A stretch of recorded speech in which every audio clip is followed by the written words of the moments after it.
दोस्तों नमस्कार। युवाणी के इस खास कार्यक्रम में विशेष भेंट वार्ता में आपका बहुत बहुत स्वागत है। मैं हूं नमित कुमार और आज खास बातचीत हम करने वाले हैं उस विषय के बारे में जिसे हर कोई जानता है। कहते हैं ये दुनिया रंगमंच है, ये दुनिया एक सिनेमा का हिस्सा है। जी हाँ, कला के क्षेत्र में युवाओं का भविष्य, इसी विषय पे आज हम आपसे बातचीत करने वाले हैं। और बातचीत करने के लिए हमारे बीच हैं युवा फिल्म मेकर और म्यूजिक कंपोजर आमिर हाशमी। आमिर, आपका बहुत बहुत स्वागत है कार्यक्रम युवाणी में। शुक्रिया नमित भाई, बहुत बहुत शुक्रिया। बिल्कुल, और वेलकम के बाद ज़्यादा वक्त ना लेते हुए हम पूछना चाहेंगे आपसे यही सवाल कि आपकी शुरुआत कैसे हुई कला के क्षेत्र में? कला के क्षेत्र में तो बचपन से शुरुआत हो गई थी। वैसे तो स्कूल की शिक्षा सब लेते ही रहते हैं, लेकिन मेरे दादा फ़ारसी के बहुत अच्छे जानकार थे, उर्दू सुना करते थे, और मेरे फादर भी बहुत अच्छे उर्दू के जानकार हैं। तो यूँ हुआ कि घर पे वो माहौल जो है ना अपने आप ही मिलता चला गया, और मैं कब अपनी स्कूली शिक्षा से और उस रेडीमेड दुनिया से कब निकल करके कलाकार बन गया मुझे खुद भी नहीं पता चला। हाँ, मतलब कहने की बात है कि घर से ही जो माहौल मिला, जो परवरिश मिली, तो कला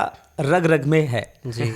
हाँ, शुरुआत ये चीज़ें होती है, हर कोई अपने अंदर कला को ढूंढता है। आज ये एक प्लेटफॉर्म के लिए हर कोई तलाश में लगे हुए हैं कि हम बेहतर से बेहतरीन करें, मगर बहुत सारी समस्याएं होती है जिससे हमारे कलाकार जूझ रहे हैं। मैं बात करना चाहूँगा कलाकारों की समस्या पे, चाहे वो फिल्म मेकर हो, एक्टर हो, आर्टिस्ट हो, कोई भी कला का आयाम हो। कैसी समस्याएं हैं जिससे हमारे कलाकार जूझ रहे हैं? देखिए, सबसे बड़ी समस्या तो ये है आजकल कि जैसे एक इंजीनियर हैं, डॉक्टर हैं, या अदर कोई जो कमर्शियल फील्ड्स हैं, कहना चाहिए प्रोफेशनल फील्ड्स हैं, इस पे ये होता है कि पढ़ने वालों को बहुत वक्त मिलता है, एक 28 साल 30 साल का वक्त मिलता है युवा पीढ़ी को कि आप डॉक्टर बने, इंजीनियर बने।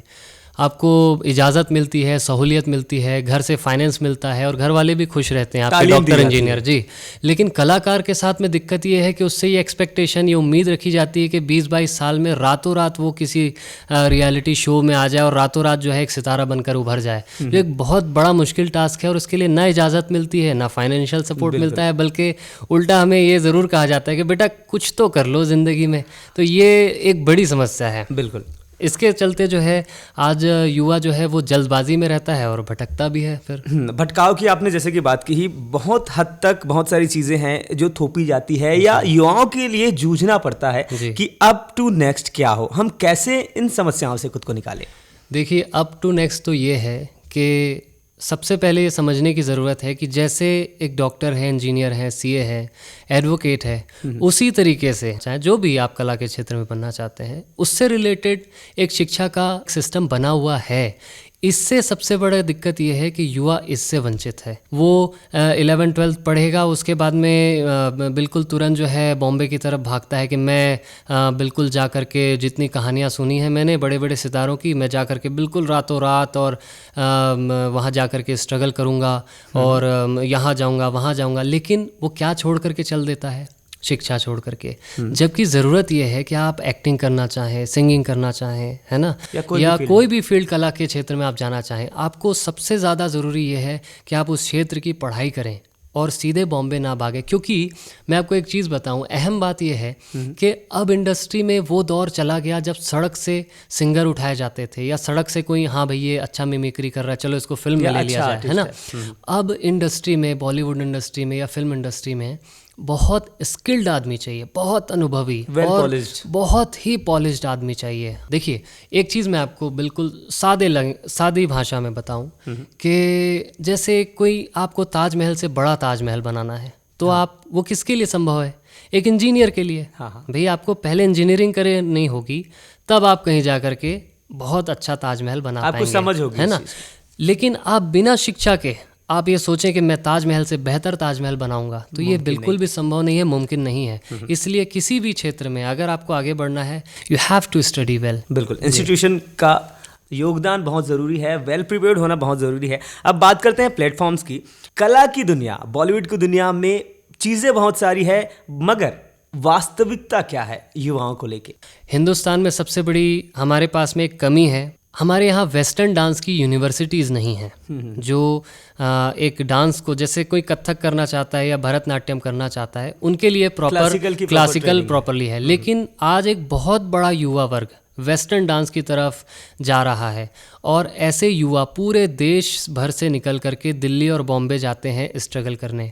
अब एक सिस्टम दिल्ली बॉम्बे में बैठा हुआ है, आपको बड़े बड़े नाम मिल जाएंगे उस पर। वो क्या होता है, हर साल 2000-3000 युवा बॉम्बे जाते हैं।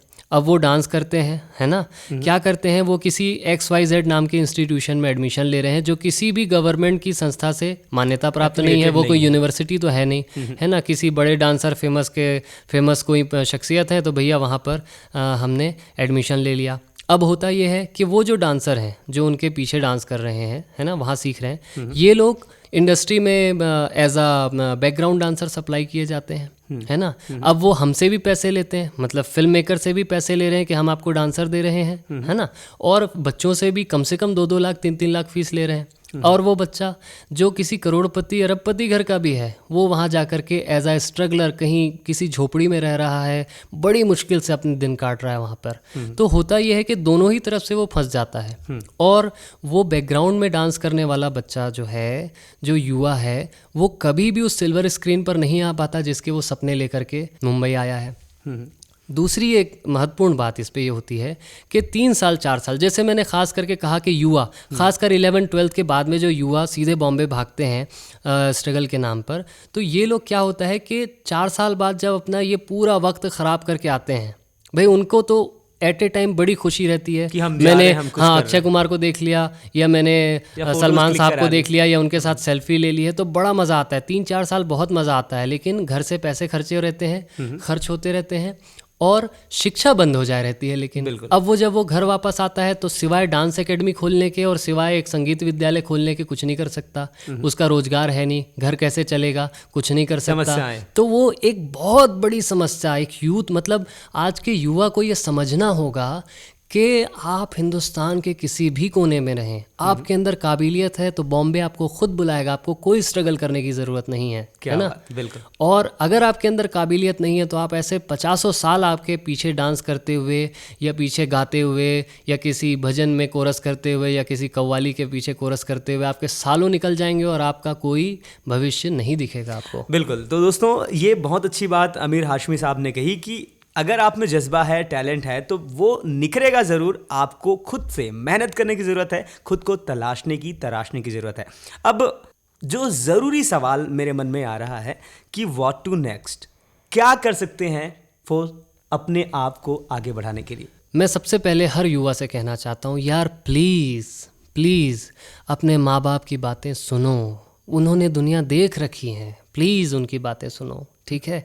और आप अगर इंडस्ट्री में अगर आना चाहते हैं तो इंडस्ट्री में जो काबिल लोग हैं उनकी शख्सियत को पढ़ें आप। जैसे अभी लेटेस्ट में आपको 2 नाम बताता हूँ जिसको आप एकदम चमकता हुआ सितारा देख रहे हैं। नवाजुद्दीन सिद्दीकी साहब हो गए और इरफान साहब हो गए, बिल्कुल, है ना। NSD ये लोग NSD से पास आउट होने के 15 साल 20 साल बाद आज चमक रहे हैं। जैसा कि मैंने कहा, अगर आपको ताजमहल से बेहतर ताजमहल बनाना है तो पहले आपको इंजीनियर बनना होगा, तब कहीं आप 15-20 साल बाद सक्सेस हो पाएंगे। वैसे ही नवाजुद्दीन साहब ने, इरफान साहब ने पहले NSD जाकर एक्टिंग में कोर्स किया, मास्टर डिग्री, ये लोग पढ़े लिखे लोग हैं। आप बिल्कुल भी ये मत समझें कि ये लोग कहीं से भी उठ करके आ गए हैं। हाँ, स्ट्रगल तो पढ़ने के बाद में शुरू होता है मेरे भाई।